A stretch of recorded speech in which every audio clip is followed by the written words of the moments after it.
आज हम लोग करेंगे क्वेश्चन नंबर 25 जिसमें कहा गया है a ball of mass m is dropped onto a floor from a certain height the collision is perfectly elastic and ball rebounds to the same height and again fall. Find the average force exerted by the ball on the floor during a long time interval. तो देखिए, यहाँ से ball को गिराया जाता है और यहाँ पर फ्लोर है और इस फ्लोर पर गिरने के बाद चूँकि परफेक्टली इलास्टिक फ्लोर है तो ये वापस से अपने पुरानी जगह पर पहुंच जाती है। मान लीजिए ये हाइट अगर पूरी यहाँ h है तो अगर हमको फोर्स निकालना है तो फोर्स निकालने के लिए हमें मोमेंटम में चेंज और टोटल टाइम लेना पड़ेगा।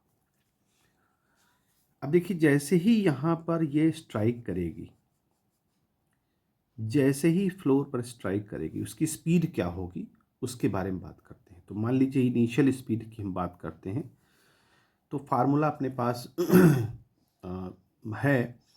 तो v square is equal to u square. देखिए, इनिशियली तो वो रेस्ट से स्टार्ट की गई थी तो यू जीरो हो जाएगा, तो 2g और h। तो इनिशियल वेलोसिटी हो जाएगी 2gh का अंडर रूट। ये इसकी इनिशियल स्पीड है। जब ये स्ट्राइक करके ऊपर जा रही थी उस वक्त इसकी स्पीड क्या हो जाएगी फाइनल।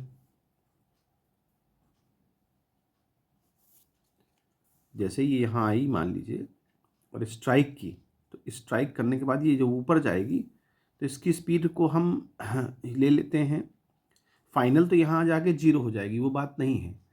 जब यहाँ से स्टार्ट होगी वो तो उसकी स्पीड का डायरेक्शन क्या होगा। जब ऊपर जा रही होगी तो स्पीड का डायरेक्शन होगा -2gh, क्योंकि वापस हो रही है तो उसकी स्पीड क्या होगी, ग्रेविटी के अगेंस्ट चलेगी, तो -2gh। जैसे स्ट्राइक करके स्टार्ट करेगी ऊपर उसकी स्पीड की बात हो रही है, फाइनल तो जाके जीरो हो जाएगी।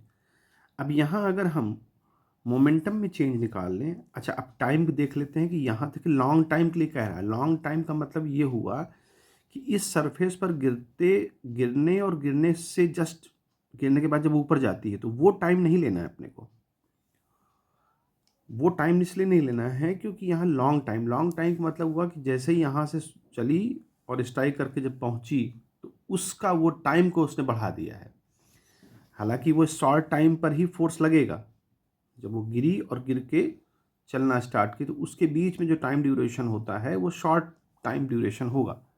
लेकिन चूंकि यहाँ क्वेश्चन में बोला गया लॉन्ग टाइम इंटरवल, तो लॉन्ग टाइम इंटरवल तो तभी हो सकता है जब वो ऊपर से हम टाइम को कैलकुलेट करें, ऊपर से आने में और नीचे से ऊपर तक जाने में। तो टाइम का हम कैलकुलेशन कर सकते हैं h is equal to u t plus half g t square. तो यहाँ पर अगर हम देखें तो 2h/g हमारा टाइम आ गया आने का, और वही जाने का टाइम होगा, तो टोटल टाइम हमारा हो जाएगा 2 टाइम्स 2h/g। ये टोटल टाइम होगा आने में और जाने में। लॉन्ग टाइम की बात हो रही है इसलिए ऐसा करना पड़ रहा है। तो अगर हम मोमेंटम में चेंज देखें तो क्या होगा, मास इनटू वेलोसिटी में चेंज। ठीक है भाई, मोमेंटम भाई होता है चेंज इन मोमेंटम, तो मास इनटू वेलोसिटी में चेंज। मास तो चेंज हो नहीं रहा है। टाइम हमारा कितना हुआ 2h/g।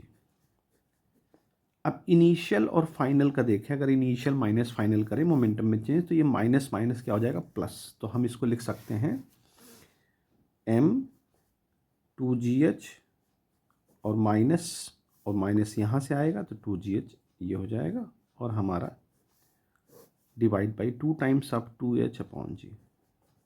अगर इसको कैलकुलेट करें तो ये हो जाएगा 2 टाइम्स 2m2gh,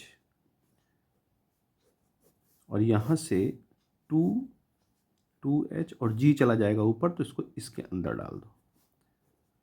तो देखिए 2 से 2 कैंसिल हो जाएगा, 2h से कैंसिल हो जाएगा और g स्क्वायर आएगा अंदर तो बाहर हो जाएगा वो, तो m/g बन जाएगा। ये फोर्स हमको लगेगा